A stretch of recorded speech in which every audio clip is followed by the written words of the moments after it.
Happy Thanksgiving, Ted. Well, happy Thanksgiving to you, Dan. How's it? How are things in Brooklyn? Oh, they're getting chilly. They're Yeah. getting a little chilly. I think it's much colder up there, though, obviously, in the Yep. North Country. We got a little bit of snow. Yeah. Do you ever just smell Canada? Do I ever just what? Smell Canada? Like, damn, it um, just smells like Canada today. how's it going, eh? Yeah. Well, one year there were these. This is not a happy smell, but there were these wildfires in northern Quebec that we smelled for days, Oh, wow. and the sky was like this kind of weird, like grayish orange color. Yeah. So I have smelled Canada. We have Well, better maple syrup. you ever see the South Park movie? No. Oh, there's a great song in there called Blame Canada. Oh, yeah. It's great. It's hysterical. I did put some Canadian bands on our playlist we've been working on. So Oh, yeah. yep. So All right. we're thankful. We're Yeah, we expressing put together gratitude. a nice Thanksgiving episode for everybody. 10 Yes. top 10 musical gratitudes. 10 things we're both thankful for related. Musically. Yeah, I gotta close my door because my cat just opened it. Hold on. Okay. Okay. You're back. So I'm sure we're both grateful for many things musically, but Oh yeah. we narrowed it down to 10 each. Yes. And yes, deeply grateful for all things musical, but these 10 stand out a little bit. Mm-hmm. Very curious to hear yours. What's that? I'm very curious and excited to hear yours. As am I to hear yours. Yeah. Again, it was like one of those things where I had a lot of them, but I thought about it for a long time. I was thinking about, I played some music today. I was thinking about it, so I think I have some good ones. Okay. You want to go first? Or you want me to? I think I went first last time, didn't I? I think so. Yeah. Yeah. All right. I'll lead off today. So my first gratitude is for an inventor, and something I use every day. An inventor named Leo Fender, who kind of rewrote the book on solid body electric guitars. He came out with he was working, I remember I have a book about Leo Fender somewhere.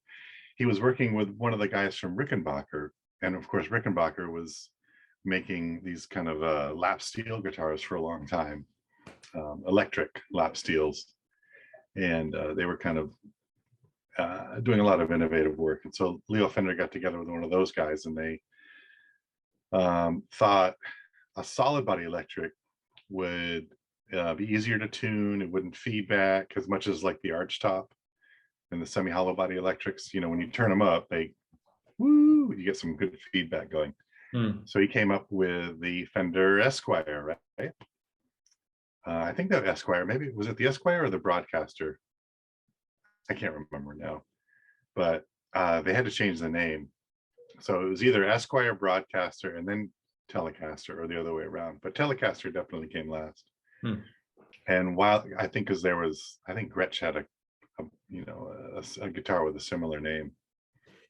And so there's actually some guitars out there that are called no casters because they were in between, the second version and the final Telecaster version. So I am thankful. Now, do you know what these words mean? Like caster, and is that like just kind of like the same thing as broadcasting? Like, I think so, yeah. I think because it was the Broadcaster. Okay, so the broadcaster. Yeah, but it was also the Esquire. Right, but what is? I guess cast means to send out, right? So it's like, yeah, to cast something out into the world. Because there's Stratocaster, which came after.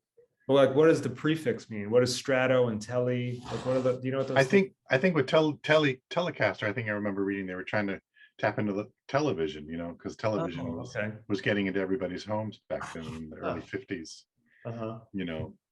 If you had a television, then you were doing all right. You have this guitar too. Yeah, and so I think it was like the future, you know, Yeah. Telecaster. And it's just, I've had my Telecaster since 1982. Yeah. And they're just an amazing guitar. Yep. You know, it stays in tune all the time, just about. Yep. I've dropped it a few times and it stayed in tune. Hey, well, mine's a little younger than yours. I think, what did I get mine in, like 2016 or something? Yeah. But yeah, no, great guitar. And I thought you were going to say Les Paul, when you said Oh, yeah. but yeah, Yeah. no. I went with Leo Fender. I could have gone with Les Paul. Yep. Yeah, but I went with Leo. Fullerton, California. I Hmm. think his parents owned like a orange grove or something in Fullerton, Huh. where the famous Fender factory was. Uh-huh. And I think in the 60s he eventually sold it to CBS. And he started Music Man, which also put out some really good guitars and amps. Well, we'd be So nowhere without that invention. that's true. I So mean, that's my, yeah. you know, there were other ones, but I would say that the Fender the Fender company has pretty much dominated rock and roll history. They really have. And I think the design, it looks great. Yeah. Oh, You know, absolutely. Yeah. any Fender, like Strats, the I love the Mustang Jaguars. too. I love that Fender Mustang. Oh, the Mustang is great. Yeah, the Jazzmaster, which Elvis Costello plays. I might pick me up. I might pick me up a Mustang at some point. Yeah, you should. I love the look of those. Yeah, they're really They're cool. great. Yeah, I had a Jazzmaster for a while, Yeah. which I really liked a lot. Mhm. Hopefully someday I'll have another one. Hmm. But yeah, the Fender, Leo Fender. All right. Good. Great first one. Oh, Thank thank you you. very much. Thank you, Leo Fender. That's right. Gratitude. Tip the hat. No hats Yeah. for that. All All right. right. What do you get? What do you got? Well, mine is also in the tech world. It's a little more modern. It is something that I probably at first railed against, but now I've grown to really enjoy, which is the Spotify Discover Weekly feature. Oh, okay. So we could probably have an entire podcast about streaming music, pros and cons. Right. But all that aside, I'm going to put that whole thing aside for now, and just focusing on this one feature that Spotify has, which is Discover Weekly, which I've really thoroughly enjoyed. I listen to it every week. I get a new one automatically every week. It's based on an algorithm that feeds from what I'm listening to, so it learns about me and finds stuff that it thinks I would like. Yep. And because I'm always listening to so many different genres of music, I get a pretty eclectic mix of a Discover Weekly every week. Nice. And so sometimes there's stuff on there and it's like, yep, you sure do know that I like moody alternative rock.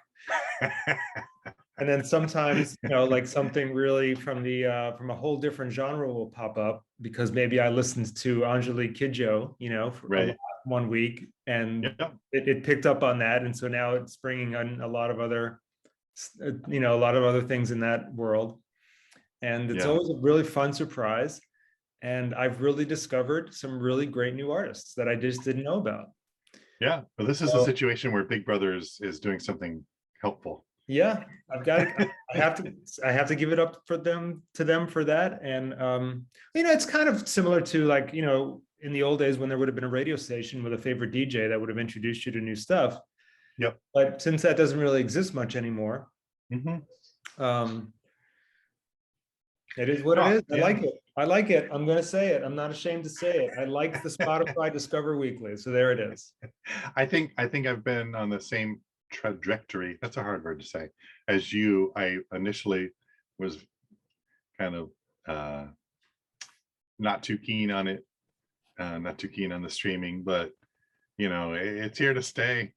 And we've discovered that CDs don't last forever.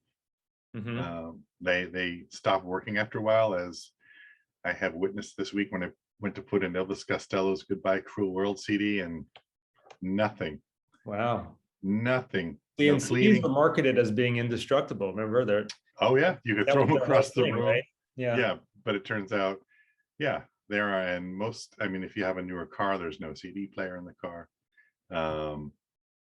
And I've come around, and I actually enjoy, like, when I cook dinner at night for the family, I'll put on Spotify in the kitchen, and throw on one of my playlists, or you know the suggestions, and you're right, they're always like, oh, what's that? And a lot of times you do discover new music that you hadn't heard about, a new band or an old band you missed. you Yeah. know so I yeah. always, I always think that there's like a little old man inside my phone, and he's saying, "Hey Dan, you'll like this one."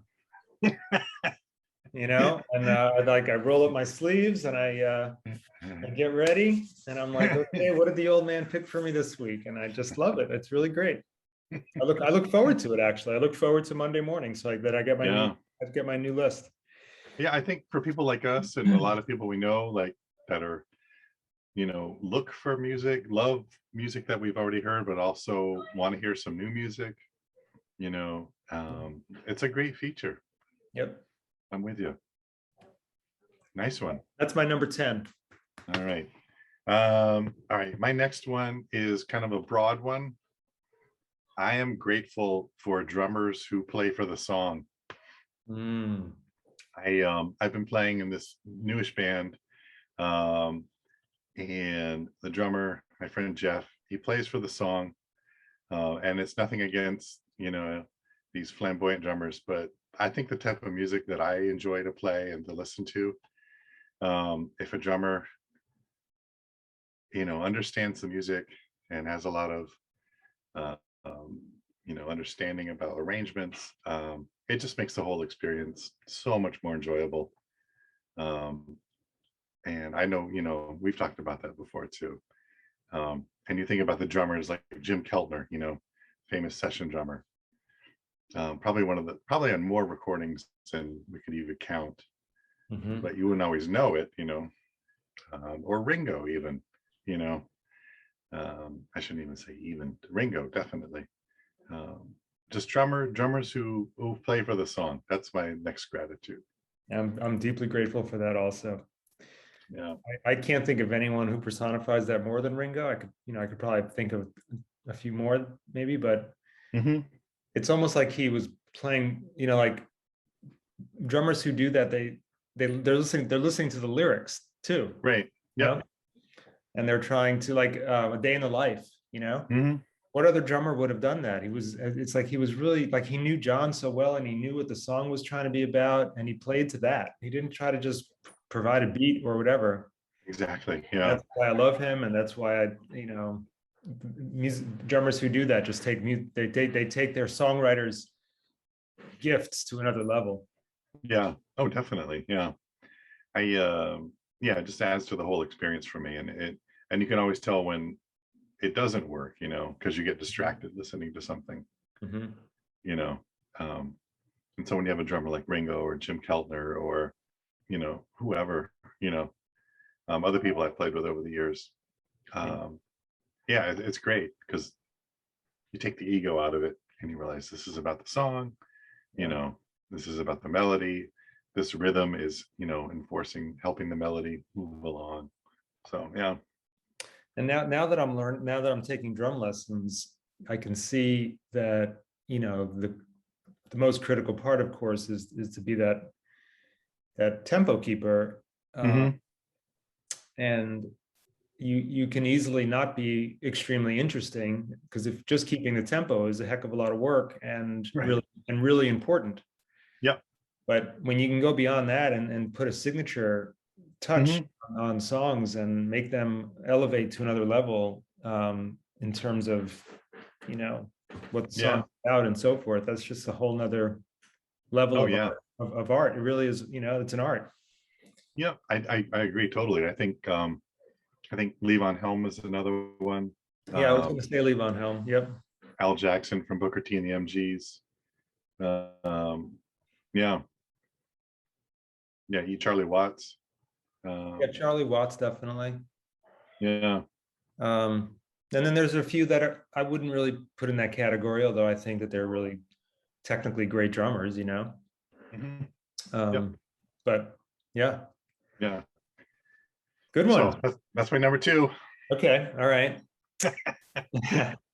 My next one is I love voices, I love to think about who's got the great all-time voices. Yeah.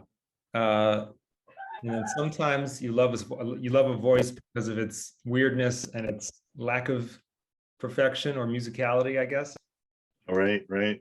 So my number 9 thing I'm grateful for is Paul Westerberg's voice. Oh, good one. Yeah, Yeah. I just love listening to that guy sing. Yeah. It's He's scratchy, great. it's drunk, it's crunchy and distorted. Ragged. It fits his music perfectly. Yep. Uh, it's got tons of character. Mm-hmm. Oh And yeah. and it's also extremely sweet when he sings one of his ballads. Oh yeah. But it's sweet in a way that's got a lot of tread missing on the tires. You know what I mean? Sure. He's been through stuff. Yeah. Yeah, definitely. So it's just one of those weird little things I love, Yeah. No, he's great. and I'm grateful for. I've only seen him once, but it was a great show. Yeah. He played in Burlington, The Replacements, and uh, at this place, the Memorial Auditorium. And afterwards, my friends and I all went down to Nectar's, and about 10 minutes later, the band showed up. And it was just like they had played at Nectar's. They came off stage and they were just hanging out, talking to people all night. Mm. Yeah, it was really nice. Mm. Um, cool. That's a good one. There's tons of other great music voices that I love, but for some Do they show up? reason, I don't know. He's just been in he's been in my listening spectrum lately, and so he's been like on my mind. Mm, It just jumped out today. nice. Yeah. That's cool. I like it. Okay, I'm listening, but now I got to let the cat out. So hold on. All right, I'll wait for you, or I'll just keep talking. This is like I'm doing a solo show. Yeah. Oh, welcome to the stage. Yeah. All right. I'm up to number three. Number three. All right. This is a musical technique I'm grateful for. Hybrid picking when you're playing. Mostly when I'm playing the acoustic guitar, it's like hybrid picking and acoustic guitars. Kind of in my early days of playing out music, I mostly played electric, and I played loud. And when we had our first kid, Charlotte, I couldn't play loud and didn't really want to play loud anymore either. So I was playing acoustic around the house all the time and learning this hybrid picking style, like with your holding a flat pick and using your fingers, kind of like gave me a little jump start, kind of, it's always to get re-energized about something, learning something new. And I was like really awkward at it. And I probably still am. But it was great to like sit in the apartment and have this newborn, and play the acoustic, play my guild quietly and learn these finger picking styles, like some of these old English songs, Mm. by Dee Dee Graham or Bert Jantz or even, Richard Thompson, stuff like that. So it was kind of gave me another like, you kind of, when you play, you kind of progress and then you reach a plateau. And I think I was on this plateau at that point. And then it was like, oh, I like this. I want to learn more about this. So Mm. hybrid finger picking and acoustic guitars. Can you do a quick demo? Uh, I'm kind of in an awkward position. I will in a minute. You go. I gotta find a pick too. Okay. All right. You keep talking and I'll. All right. All right. Well, I have a guitar playing one too, but Oh, all right. it was a little higher in my list, so maybe I'll hold off on it so that it's not All right, right all right. next to yours. Okay, there you go. Can you see? It's like you have your pick and then you're using your fingers, so it's like Mhm. I'm losing everything here. So you can.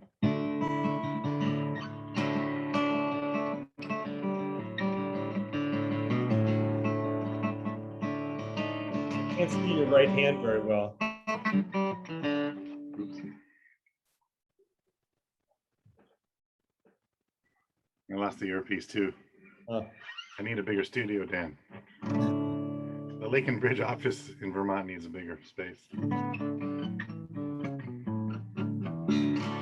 So your fingers are doing something in addition. Yeah, it's like if really slowly, like if you're picking, like if you're keeping like a. Okay. And then.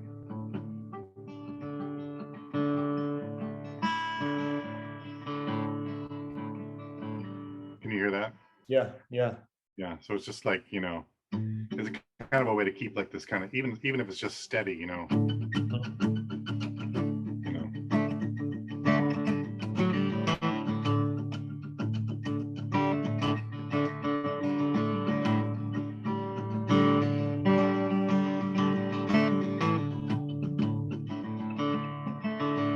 So I don't know. Yeah, that's very cool. So, That sounds great. Are you still in that open D tuning there, or a drop D tuning, or? that's just a drop D, I think. Yeah, drop D. Yep. Mm-hmm. But it works good, with the open tunings like DAGAT or whatever. Yeah. Or open D tuning. Cool. Yeah. Did that come through? Yeah, definitely. It's a little hard to see your hand, but I can hear it. I can hear it. Yeah, but that's great. That's cool. So, you want to do your guitar technique next? Yeah. It's just a little something that one of my teachers taught me at one point, which is the, well, I guess I should get a guitar. Hang on.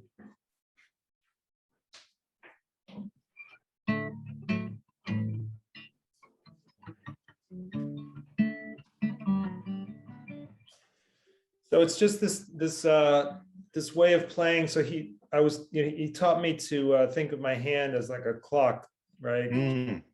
Keeping time. Yep. And every time down you pluck, and every time up you pluck. So that you're getting. Oh yeah. Right. And so when you start doing that fast, so it's like no wasted motion and Yep. very little motion, like everything is just in the wrist. Nice. And you just for flat picking, you're getting a lot of sound for not a lot of movement, and you're being very efficient, and you're getting a lot of, and you're also keeping time. Right. Maybe it's sounding overly simplistic and obvious, but no, that's a great thing to know. I was not playing like that before. For me, it was all like rock and roll strumming. Oh yeah. That kind of playing. Yeah. That opens up more of that right. That kind of more like Americana bluegrass style of playing. Nice. Yeah, that sounds great. So I like it. It definitely was one of those like keys opening up another level of playing for me. Yeah. It feels good though, right? Yeah, it feels great. I'm waiting for that next thing now to like take me out of my next sort of plateau that I'm at. Yep. Yeah. I don't know. We'll see what it'll be. Yeah, because you never know what it'll be. Yeah. True. So that's my next one. I'm grateful for learning that technique. Nice. I love it. It's a great technique. All right. Am I next? I'm next. Mm-hmm. All right. I am grateful. I don't know. This may be too specific. I'm grateful for that guitar riff in Chain of Fools that opens the song. If I could tune my guitar, I think it was played on a baritone guitar, and it kind of and it was played by Joe South, who later became famous for that song Games People Play. But he played the riff, and it's got this just kind of swampy low end resonance to it, and it weaves through the song beautifully. And it gets me every time. I can listen to that song all day long, probably. You can't play it in your current tuning? I think he does a drop. I think it's a baritone guitar. I think it may be down on C, which I don't know if my guitar could hold. Yeah. Yeah. So I should have figured it out. I should have done that before. I don't think we can play it because of copyright. Oh, copyright, right? We can play like 3 seconds of it. Yeah, something like that. But I don't even have that. That would even take too long to find. Yeah. So I'm grateful for that guitar riff. It's just, yeah, it's like it's not overly complicated, but I think it ties the song together. Or Yeah, as the dude would say, it brings the whole song together. yeah. That's awesome. I know there's so many moments like that in songs that just yeah, they're just these great moments Hmm. that set the stage for something else great that's coming, or just on its own is Right. just such an amazing, like was such a great idea. Yeah, and so you know the song and you're waiting for it. Yeah, Oh, here's that part. Yeah. Okay, here it is. Yeah. So many. there's so many. I didn't put this on my list, but one of my favorite moments like that is the opening the opening drum part of Born to Run. Oh yeah. Yep. I can be anywhere at any given moment, and if that comes on, it Hmm. just changes everything about my day. Oh really? Yeah, to the, regardless of how many times I've heard it, it's just like this explosion of musical joy. It's hard to replicate, and but it's just so cool. Yeah, and it definitely sets the, you know what it is when you hear it, and it kind of sets the whole song up. Yeah. Yeah, things that set the song up. I was toying with that one. I was toying with the guitar intro to "I Want to See the Bright Lights Tonight," the Richard Oh and Linda yeah. Thompson song. Yeah. You Yeah. know, it's not that. It's just like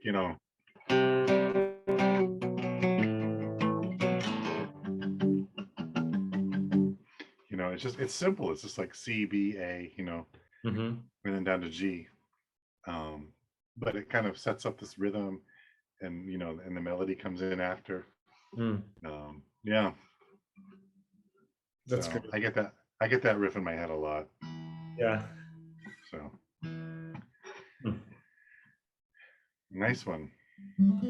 Well, that wasn't actually on my list, but there's, we're bound to go on tangents here. Yeah, yeah, I know. So my next one is actually great producers. Mm, I'm grateful for great producers, yep. people who took You had took what was already great music and just made it otherworldly, hmm because of their own craft and their own knowledge of Yep. music, and also their own knowledge of the person that they were producing, Right. and and just their own artisticness. Yep. Some of them are interwoven with the bands that they produced, like George Martin, Sure. uh, Brian Eno, and Daniel Lanois. Hmm. But you take them out of the equation and you wonder what those songs might have sounded like in someone else's hands. Right. And sometimes you don't need to imagine that, right? Because you have examples of when Yeah. the Beatles were in someone else's hands, Yeah. or when Tom Petty was in someone else's hands, or Yeah. whoever. Really makes a Hmm. huge difference. Yeah. Um, and so I'm grateful that those producers ended up with those artists and were able to collaborate with them to create the Right. network that was created. Oh, totally. Yeah. I think it seems like a real balancing act, because I think there's probably times when the producer oversteps, Mm-hmm. and I was just thinking of that video I sent to you, like the Richard Thompson, Jeff Tweedy record that they made. And I think Richard Thompson said it's like his skills, Jeff Tweedy's skills as a producer he couldn't really name it, like they're somewhat elusive, but he said like he was really great at, suggesting like a different chord changes, or maybe a different harmony structure, or something to add tension to the song. Mm. Um, and I think in those cases, it's really cool. I was thinking back to the 90s when a lot of the producers kind of put their stamp on things, Mm-hmm. like Mitchell Froome or whatever. Mm. it was his productions. It was like, oh, that's him, and you weren't sure whether, that was him or the band, yeah. But I think when they're producing and, it's hard to tell like if they're there or not, Mm. I think those are some of the best jobs. Yeah, I've always wanted to try producing once. I think I'd enjoy that process, and I would like to try it at some point. But I also think is interesting, and this was from listening to what's his name, Rick Rubin. Oh yeah, yeah, I when he said I don't really know how to, I don't know the technical stuff. I'm not the guy that pushes the buttons and moves the levers, and I don't yeah, really understand all that stuff. That's not why I get brought in. I get brought in to yeah. to think through ideas. Right. And Yep. I never knew that that was even possible. I thought the producer always was also technically very, Hmm. knowledgeable about all the levers and knobs and buttons, and Yeah. but maybe not, and that gives me hope that I could maybe do it, because I also am not super technical, Yeah. but I like playing with ideas, and I like working with musicians to explore these ideas, and I think Hmm. that's the creative part of it. Yeah, I think that's when it works best, right? I think probably someone like T-Bone Burnett is like that, um, who works with artists and probably gets the best out of them, you know, Yeah. suggesting things or letting them try things. And yeah, I had a similar gratitude. Um, but if we want to keep talking about producers, No, go ahead. my gratitude was around kind of like the whole process of recording. It's almost like preparing a meal, right? Because you have an engineer, right? And engineer goes kind of shopping for things and gets these sounds, mics up the acoustics and knows which mics to use, um, knows where to put the mics on the amps and how to, mic the drums differently, which rooms sound good for this, and then you have the producer kind of overseeing everything, right? Like who's going to play? Do we need other musicians for this? Oh, a string quartet would be great, Yeah.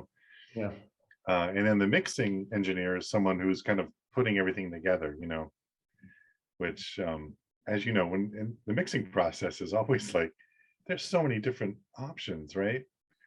You know, what if we drop this frequency? Oh, well, that changes everything, Or what if we Yeah, bring it up the seems like guitar? maybe one of the most important jobs of a producer or an engineer is saying that's it, that's enough. We're, no Yeah, no more playing around with it, with the toys.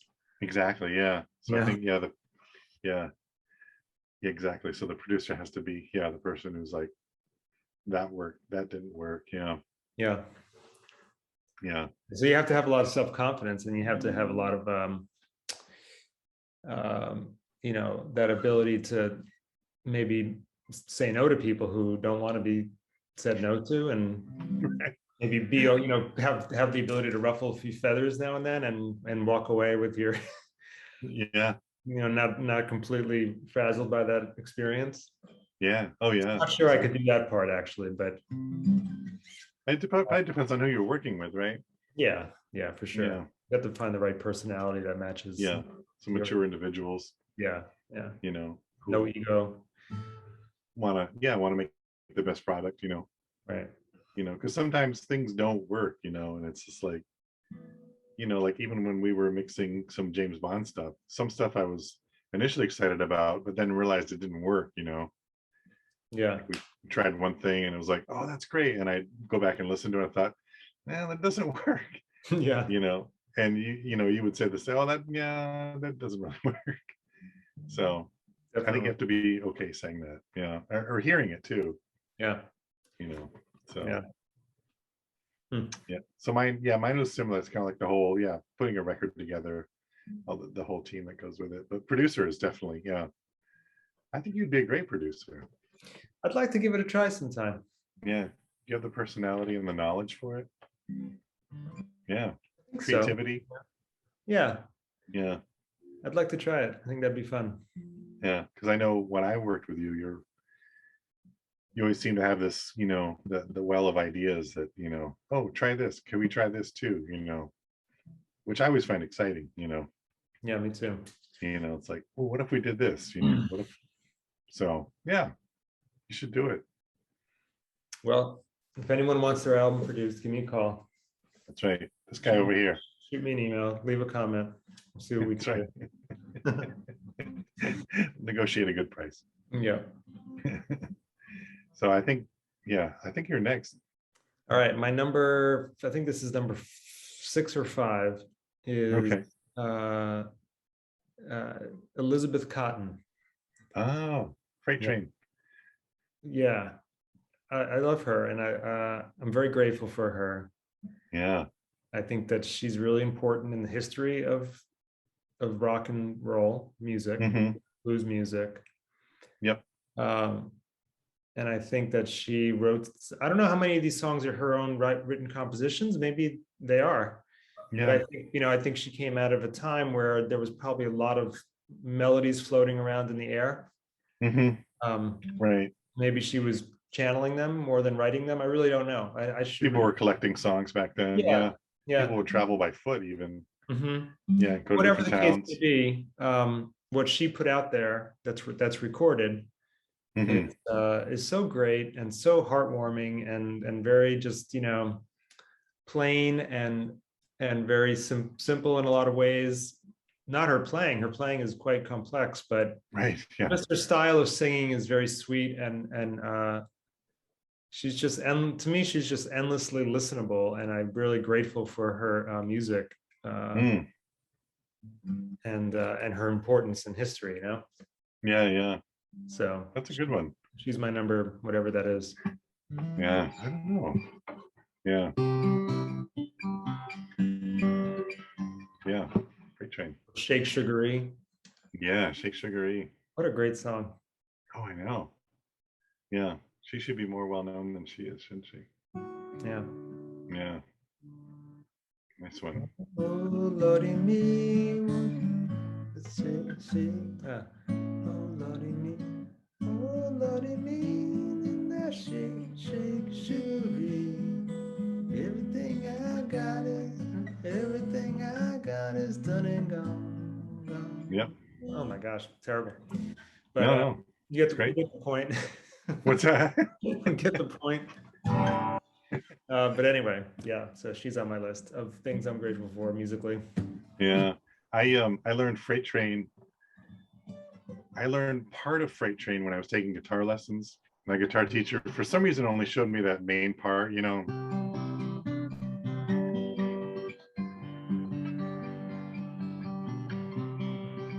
That's as far as I got. And it wasn't until I was 20 and I was living with my friend who was like a really talented like folk and bluegrass musician who also played like really heavy rock as well. But he taught me the rest of it because I was playing it one day and he had his banjo out and he goes, "Why do you keep playing the same two? Why aren't you doing the B part?" And I said, "What B part?" And he goes, just like E to F or whatever. And I was like, oh, so this was way before the internet and way before, finding her recordings was near to impossible. Yeah. In Vermont. So yeah. I think there was like a 7-year gap before I finally learned the second part of that song. Isn't that horrible? Well, at least you learned it at some point. I know. So that's a good one. I like that.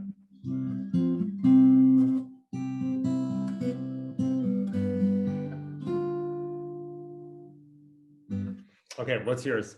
My next one is a technology one. I am grateful for tremolo effect. Oh, I thought you were going to say auto-tune. No. Tremolo, okay. Which for non-tech is just kind of like the the sound that you hear on a lot of records. Which you can adjust the speed of and the depth of, right? Yeah.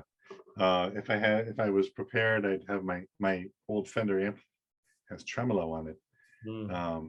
And if you've heard the Staple Singers, you've heard tremolo. Hmm. Because there's a great story about Pops Staples, who when they would tour and they'd go to a city and the guy would ask him, well, what do you need for an amp? He'd say, give me a 65 with the shakes. Hmm. And a 65 was a 65 twin reverb with tremolo. So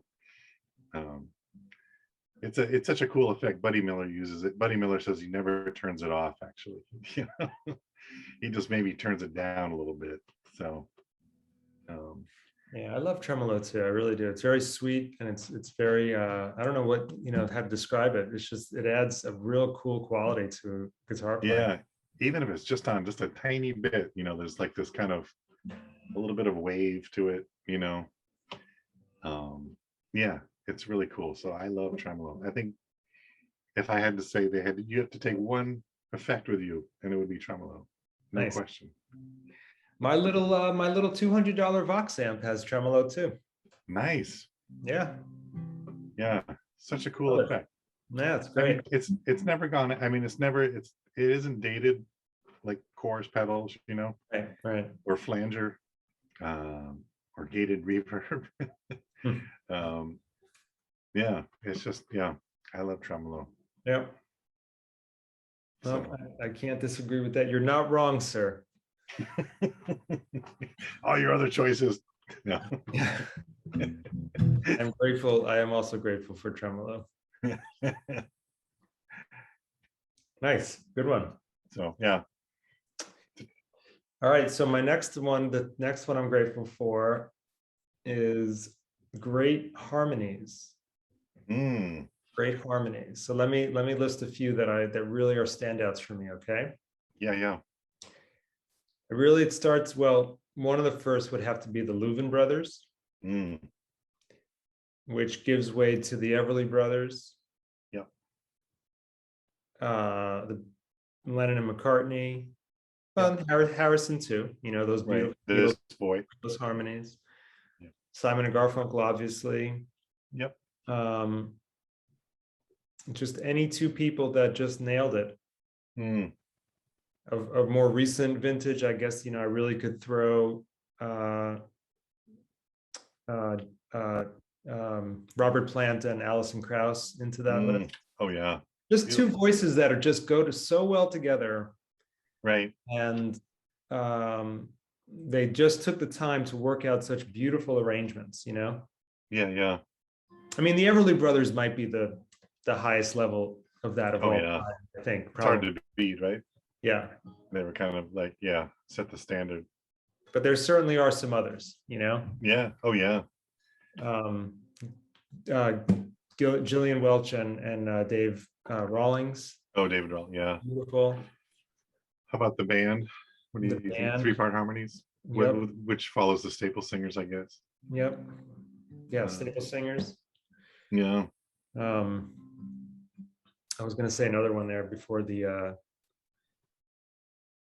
it slipped my mind, but yeah. So many. When it works, it's just oh yeah, nothing better. It's true. That's a good one. I like it. Oh, I know who it was. Emmylou Harris and Graham Parsons. Oh yeah, that's a classic one, isn't it? Yeah. There's a relatively new group called the First Aid Kit. Oh yeah, their harmonies are amazing. Two sisters. It's really beautiful. Oh nice. I have to look them up. I don't know them. Check them out. You like them a lot. Cool. First Aid Kit. That's a great name too. Yeah. I love it. Wow, that's really nice. Yeah, it's like, it's something else when you hear people nailing those harmonies, Yep. I remember playing on Your Love, that song that you did off Circles, and the harmonies that you and what is her name? Kate McGuire? Kate, yeah. The way you guys sang together was so beautiful. Yeah, she and I really lock in. Yeah, I think we could have been one of the classics. I'm sorry I forgot her name for a moment. Oh no, that's okay. Yeah. But that middle section there, Oh yeah, the bridge. Yeah, it was Oh boy, that just like that kills me every time that did in a come out. good way. Yeah. Yeah, I think more people need to hear that one. So if you're listening, go look up Dan What's the name of that Strauss. song again, Ted? Is Your Love by Dan Strauss. that available on Spotify? And Available on all your favorite streaming services. nice. Maybe it'll even pop up in your Discover Weekly. It could. It could. Yeah. It's from his 2008 release, Circles. Is that right? Yep. And you Yeah. know who plays some pretty damn nice slide guitar in that song, Ted?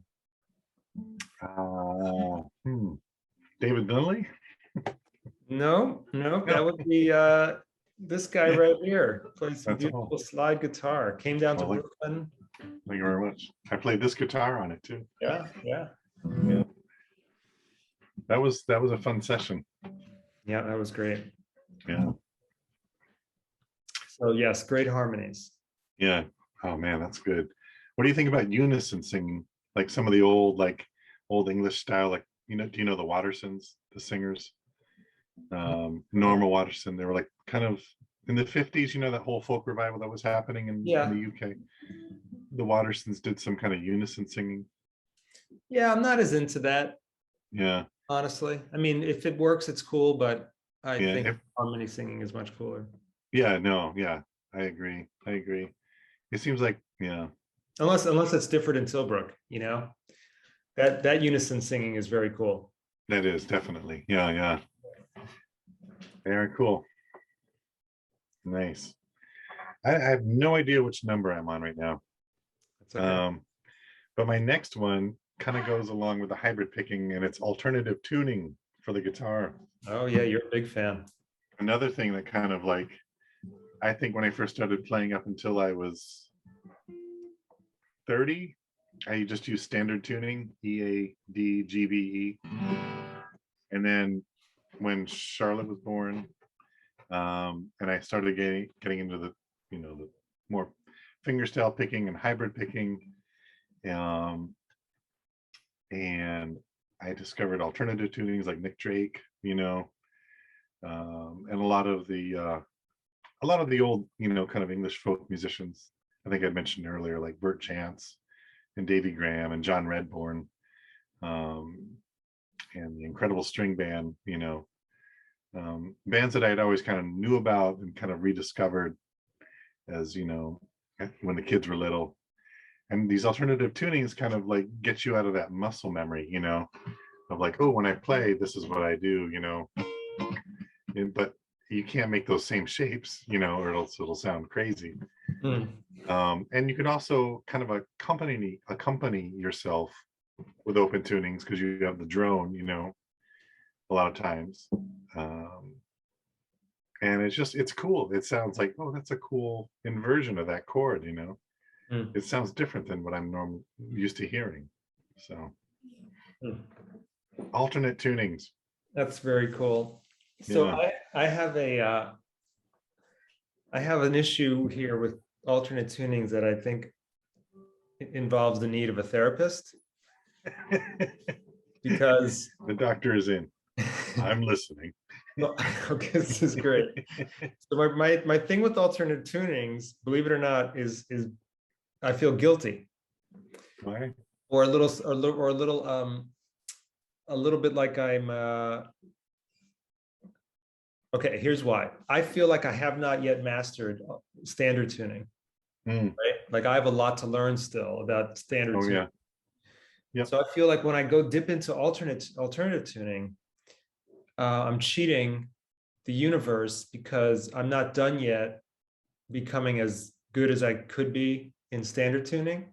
And then I literally feel guilty when I change one of my guitars to alternative tuning, because I'm thinking in my head, wait a second, you weren't done yet learning regular tuning, and now you're moving on to something else. Like, why don't you first get as good as you can be standard tuning?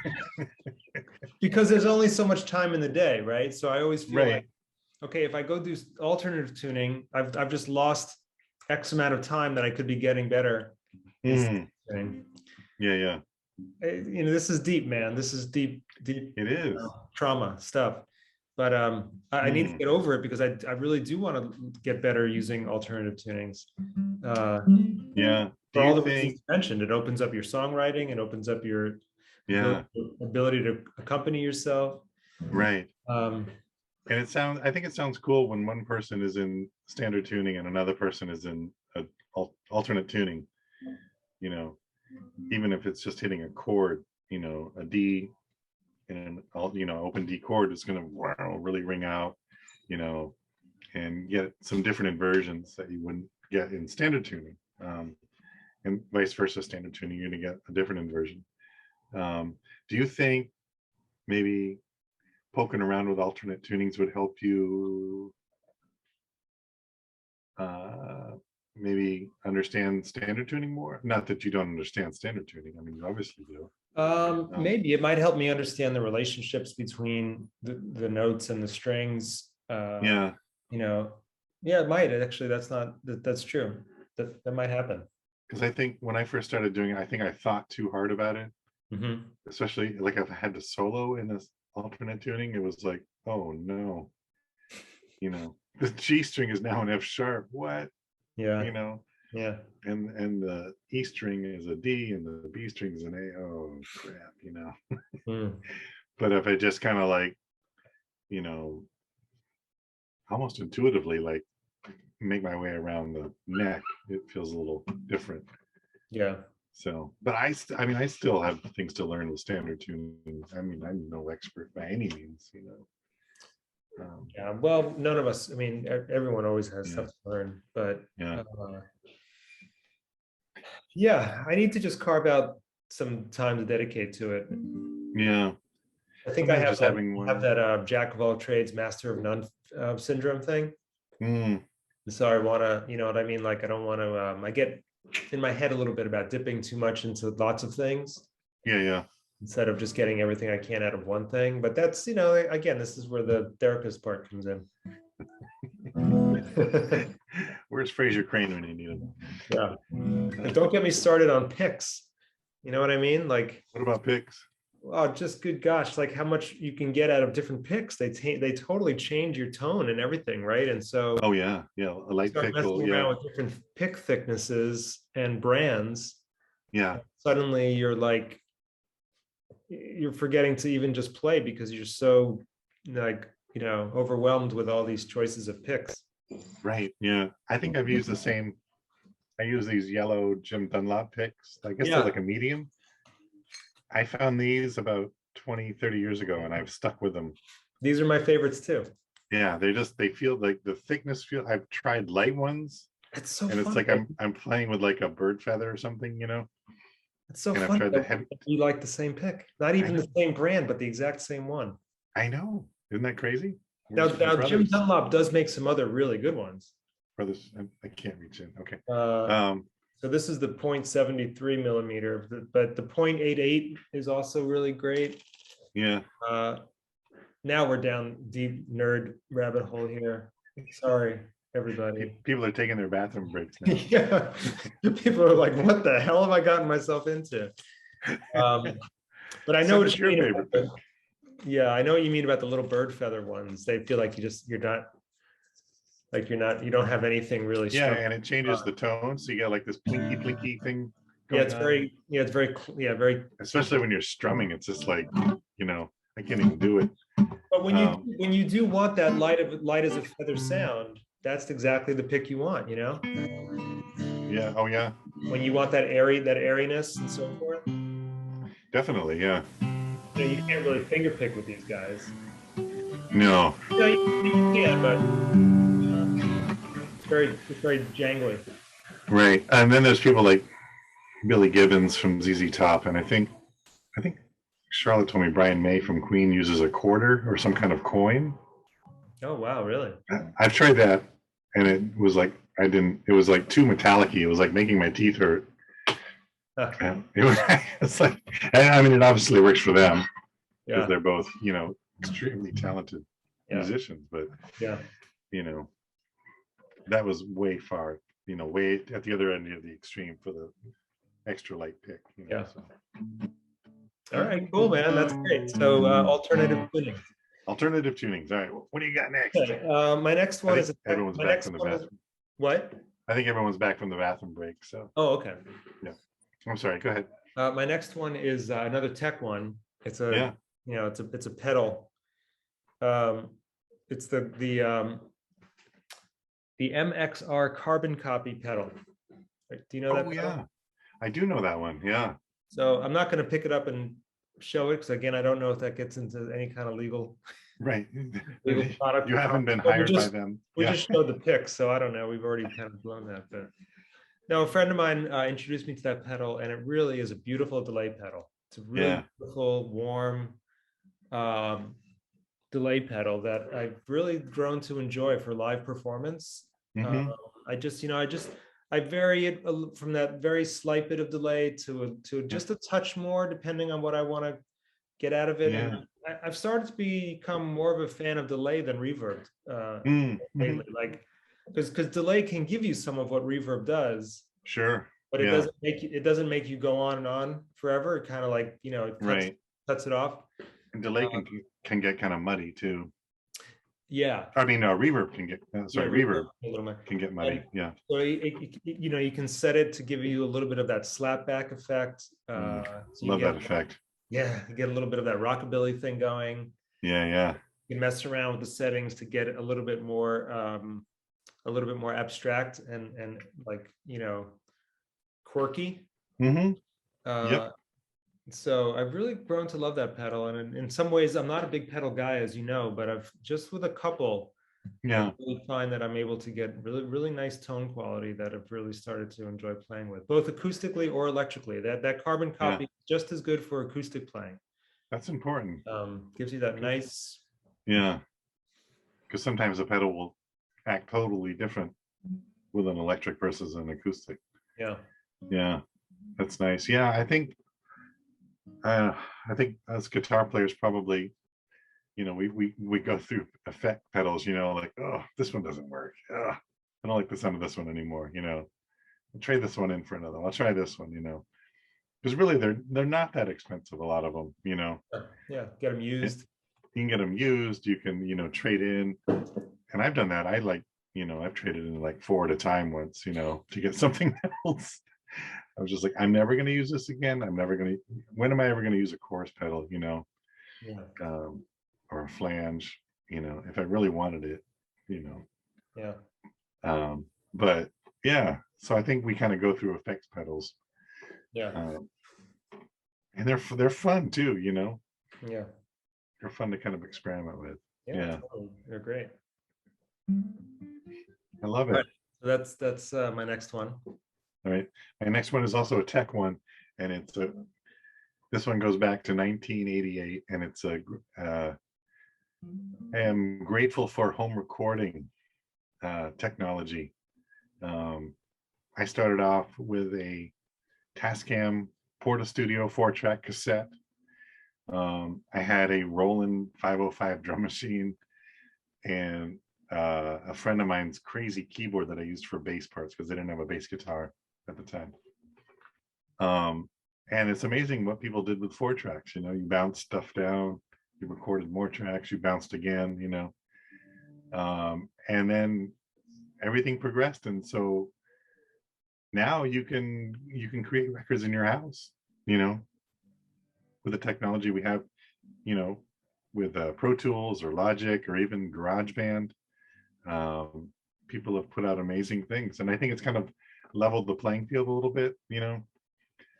My first band back in the 80s, if we wanted to put out a record, which we did, we had to go to a studio, and we had to work with someone who knew their way around a 8-track, reel to reel, Yeah.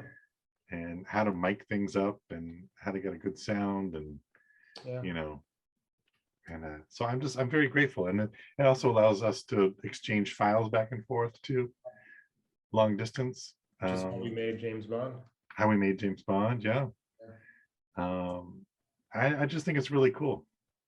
I totally agree. That's on my list too. I just had Logic. Yeah. Apple, the Apple multi-track recording program. Is that the right word for it? App? I don't know. Digital but audio workstation. digital audio workstation. But Yeah. I also go back to that Tascam 8-track, which I was absolutely in love with. Oh yeah. So many hours lost to just deep dives with that thing. Hmm.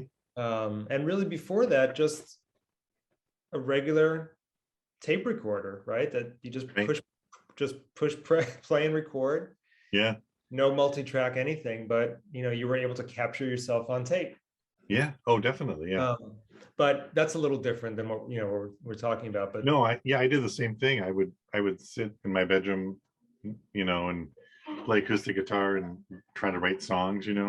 I think there was a way to turn that thing into a multi-track by like taking the cassette out and Hmm. somehow cutting the like splicing a little bit. I don't know. This is very. Wow. I think there were people who knew how to do that though, so you could like get more than one track on one tape. But Some fine motor skills there. yeah, but yeah, no, it really changed everything. And later, I got a Tascam digital port studio, so it wasn't a cassette tape, Yeah. actually a little hard drive on it. Hmm. I sold that to a friend of mine so that I could, I don't know, get something smaller because that was actually a little bit cumbersome. Yeah. Yeah.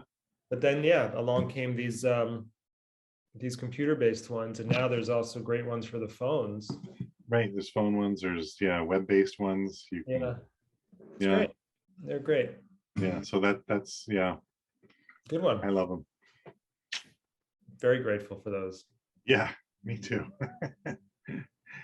All right. So what do you got All right, next? my next musical gratitude is the Beatles rhythm section, Oh, which doesn't get nearly as much credit as the rest of what they did. But right. I think Ringo and Paul together Hmm. just made some serious magic that held those songs, really glued those songs together. Were incredible. We already talked about drummers playing to the song. I Yeah. think Yeah. you'd also, make the same point about Paul's bass playing, that it played to the song. Yep. More than just providing, a foundation of notes that stitch together the chords. Yeah. Very, very creative bass playing, and they've talked about it, how well they knew how to work together, Oh yeah. create the Beatles rhythm section. Oh, definitely. Yeah. I remember watching the Rick Rubin, what is it, the 3-2-1 or whatever, McCartney Yeah. 3-2-1. Mm-hmm. And they were listening to While My Guitar Gently Weeps, Mm-hmm. and that kind of descending bass line with the drum beat. They just kind of soloed the drums and the bass, and it was just like, wow, that bass sounds amazing. Yeah. And they're locked in, dung dung dung dung. Mm-hmm. And it sounded great. And yeah. For some reason, those two guys are probably not the first names that jump into people's minds when they think of a drummer and a bass player in a Right. band, right? Like you would think about Larry Mullen Jr. and Adam Clayton. Sure. Too. Sure. You would think about John Bonham and was it John Paul Jones? Was Oh it yeah, John Paul Jones. right? Yeah. Or, All the like Motown records. Yeah. yeah, there's like a lot of classic duos that you think of. Yep. But for some reason, probably because Paul McCartney gets so much more attention for his songwriting. Right. And Um, singing. Yeah. yeah, And he's a multi-instrumentalist. Yeah. right. But he's a great bass player. Yeah. Yeah, and the two of them together just, I mean, go ahead and try to substitute other people into those songs, and It wouldn't work. you got nothing, Yeah. Oh, I know. you know? That's true. So Yeah, I know. that's my number three. Number three. We have two more left, right? We're getting close. Or no, I have one more. One more, okay. I think. No, I have two. Did I do 11? I might have done 11. All right. My next one. I am grateful for my musical community that I have. Oh, I know it's probably a sappy one, but it's true. It's inspired me over the years. It's kind of pushed me in directions I wouldn't maybe have gone in. And so like someone like you, who we've known each other now for quite a long time, 20 years or something. And just other people that we've kind of connected with along the way. To get to do this, to get to like whenever we get together and play music, it's like it feels great. I look forward to it. I'm already like thinking about, oh, where can we play next summer? Yeah, yeah, And just the people that I've learned from, like working with Gus at his studio, like watching him, what is he doing? Why is he making the drums like that? And asking questions and, you know, or even like watching when we did that thing with Tim and Ryan over the summer, like Ryan is so good, like how is he making this? What is he doing? What kind of mic is he using? yeah. And just learning, like, hearing how you put together songs and how you play. I'm like always like, my mind is always going musically. So It's cool too about how it keeps expanding, mhm. It just, you Oh yeah, introduce me to somebody, I introduce you to somebody, and there's all this crisscrossing then that happens, and right, yeah. you just keep spiraling out, and it becomes like a mind-blowing Venn diagram, Oh, it is, yeah. When we Uh, started working with Adam, it was just like, yeah, watching Adam work and then getting to know Gary and Sam, um, and it was just this, it was a during COVID with the intense lockdown period. So it was like, it was this kind of like boost of, like good feelings and energy, and creativity. yeah, Um, so yeah, the Venn diagram would be huge, wouldn't it? But I yeah. love that about music. You connect people like, oh, you should talk to this person, or you need a Yeah. bass player. Oh yeah, you should talk to my friend. Yeah, I find myself being very grateful for that on a very frequent basis. Yeah. It's shocking to me sometimes how often I'm playing by myself though, like Hmm. even within that large amount of people that are in this community Yeah. Yeah. that I now know, uh Yep. even there it's still just there's not nearly enough time with them, Yeah. Yeah. Yeah. I'm still mostly playing alone in this room. Yeah. There's just no, Yep. I don't know, for whatever reason, there's a Oh million yeah. variables, but Yeah. uh, No, I'm the same way. I mean, I'm playing in our house, yeah, So I think when we do get to play, when it you come means up even more, here, right? yeah, it means even more. It means like, it's yeah, I'm it's a trying to be it's a feeling. more present and appreciative of every single moment of Hmm. that because of how rare it is, and Right. just because, like, we're not here forever, and Right. it's never just a throwaway moment. Anytime Hmm. I get to collaborate with someone musically, it's never just a passing moment. It is an absolute treasure, and I want to Oh like yeah. be really present in it and Yeah. Yeah. appreciate this person and appreciate what they're adding to my music and what we're creating together. Yeah. So maybe that's part of getting older, Uh, Probably. Yeah. Yeah. you It's a probably, good way. when you're a little younger, you probably think that these are just there's just going to be endless amounts of these moments, but Oh they do yeah. get more rare, especially also because as you get older, people get married and start having families and Sure. kids, and that takes them out of the picture. Yep. Uh, so it is fleeting. Hmm. Oh, definitely. Yeah. I talk about like, my son Russell has a band, and when they Yeah, play out, all their friends go to see them. And so they're kind of, and I remember that when I played out when I was in my late teens and early 20s, no one had anything to do, even if you did have to get up early, so what. yeah, I hate my job anyway. People would just come out, we would play 3 nights in a row someplace and people would come out. Russell's band plays and they get these huge crowds, and yeah. you know and it's great. But I understand when you're 50 or something years old, and oh god, so and so's playing, I want to go see them, but oh, kind of tired. I get that, Yeah, yeah. you know but Uh, so it is nice when people do show up. I always love it, and I'm always happy to see people, yeah, um, and I'm always like beyond happy to be playing with you or whoever yeah, I get to play with. yeah. So That's a very nice one. That's a very nice so gratitude. so thank you. Thank you. Have some tofurkey.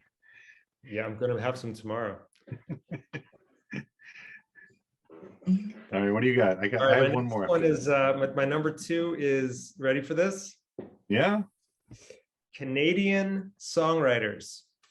Oh, yes. Thank goodness for them. I'm deeply grateful. There's a lot of, they're underrated. They're underrated, and they definitely bring a different nuance that American songwriters don't quite have. Yeah. And Right.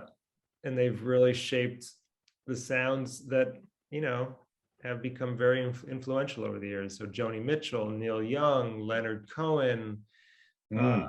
Robbie Robertson, Bruce Katie Coburn. Lang, who? Bruce Coburn. Bruce Coburn, Yeah.